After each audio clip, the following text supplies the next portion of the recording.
Sri Lanka series থেকে target দিনের প্রথম দিকে আশা করা যাচ্ছে যদি কোনো সমস্যা না থাকে। তো এভাবে যেমন চলতেছে আমি খুশি এতে, আলহামদুলিল্লাহ, এখনো কোনো কমপ্লেন নেই। যদি এভাবে সুন্দর স্মুথ যায় তাহলে তো খুবই ভালো, তাহলে আশা করছি শ্রীলঙ্কা সিরিজ থেকেই হওয়া সম্ভব। বিসিবিতে কি বলা হয়েছে, মানে আপনি বললেন না শুরু করতে পারবে, মানে এটা কি এক্সাক্ট ডেটটা ছিল নাকি জুন থেকে আসতে পারবে নাকি আপনি ফিল করছেন নাকি প্রেসক্রাইব করা আছে এমন?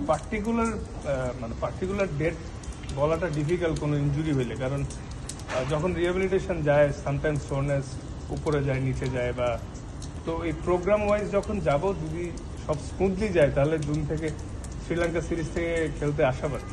যদি এর মাঝখানে আল্লাহ না করে কোনো প্রবলেম হয় তখন হয়তো আমাদের ম্যানেজমেন্ট থেকে তারা আবার ডিসিশন নেবে, আমরা একসাথে মিটিং করে কি করা যায়। বাট আশা করছি প্রবলেম হবে না, যেহেতু ওইখান থেকে ভালো সুখবর দিয়েছিল যে সার্জারি ছাড়াও রিহ্যাবিলিটেশনে সুস্থ হয়ে যাওয়া সম্ভব, ওই আশা নিয়েই আগাচ্ছে।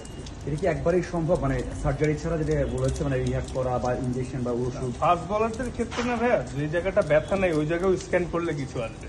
আসলে সারা শরীরেই তো স্ক্যান করলে সেরা বেড়া পাওয়া যাবে, কিন্তু দুই পায়ে একই প্রবলেম আছে, কিন্তু লেফট ফুটে সোরনেসটা আসছে, কারণ ল্যান্ডিং ফুট এর জন্য। তো এটা আসলে মানে এটাই আমি বলতে পারবো যে আরো 6 সপ্তাহের মতো বলা হয়েছিল টোটাল, অলরেডি তো 2.5 সপ্তাহ হয়েও গেছে। তো সামনে আগাইতে পারলে বুঝতে পারবো যে কত প্রোগ্রেস কি। লাস্ট কোশ্চেন, মানে শ্রীলঙ্কা সিরিজ থেকে টার্গেট দিনের প্রথম দিকে আশা করা যাচ্ছে যদি কোনো সমস্যা না থাকে। তো এভাবে যেমন চলতেছে আমি খুশি এতে, আলহামদুলিল্লাহ, এখনো কোনো কমপ্লেন নেই। যদি এভাবে সুন্দর স্মুথ যায় তাহলে তো খুবই ভালো, তাহলে আশা করছি শ্রীলঙ্কা সিরিজ থেকেই হওয়া সম্ভব। বিসিবিতে কি বলা হয়েছে, মানে আপনি বললেন না শুরু করতে পারবে, মানে এটা কি এক্সাক্ট ডেটটা ছিল নাকি জুন থেকে আসতে পারবে নাকি আপনি ফিল করছেন নাকি প্রেসক্রাইব করা আছে এমন? পার্টিকুলার ডেট বলাটা ডিফিকাল্ট কোনো ইনজুরি হইলে, কারণ যখন রিহ্যাবিলিটেশন যায় সামটাইমস সোরনেস উপরে যায় নিচে যায়, বা তো এই প্রোগ্রাম ওয়াইজ যখন যাব যদি সব স্মুথলি যায় তাহলে জুন থেকে শ্রীলঙ্কা সিরিজ থেকে খেলতে আশাবাদী। যদি এর মাঝখানে আল্লাহ না করে কোনো প্রবলেম হয় তখন হয়তো আমাদের ম্যানেজমেন্ট থেকে তারা আবার ডিসিশন নেবে, আমরা একসাথে মিটিং করে কি করা যায়। বাট আশা করছি প্রবলেম হবে না, যেহেতু ওইখান থেকে ভালো সুখবর দিয়েছিল যে সার্জারি ছাড়াও রিহ্যাবিলিটেশনে সুস্থ হয়ে যাওয়া সম্ভব, ওই আশা নিয়েই আগাচ্ছে।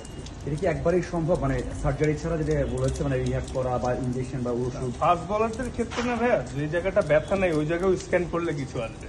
আসলে সারা শরীরেই তো স্ক্যান করলে সেরা বেড়া পাওয়া যাবে, কিন্তু দুই পায়ে একই প্রবলেম আছে, কিন্তু লেফট ফুটে সোরনেসটা আসছে, কারণ ল্যান্ডিং ফুট এর জন্য। তো এটা আসলে মানে এটাই আমি বলতে পারবো যে আরো 6 সপ্তাহের মতো বলা হয়েছে।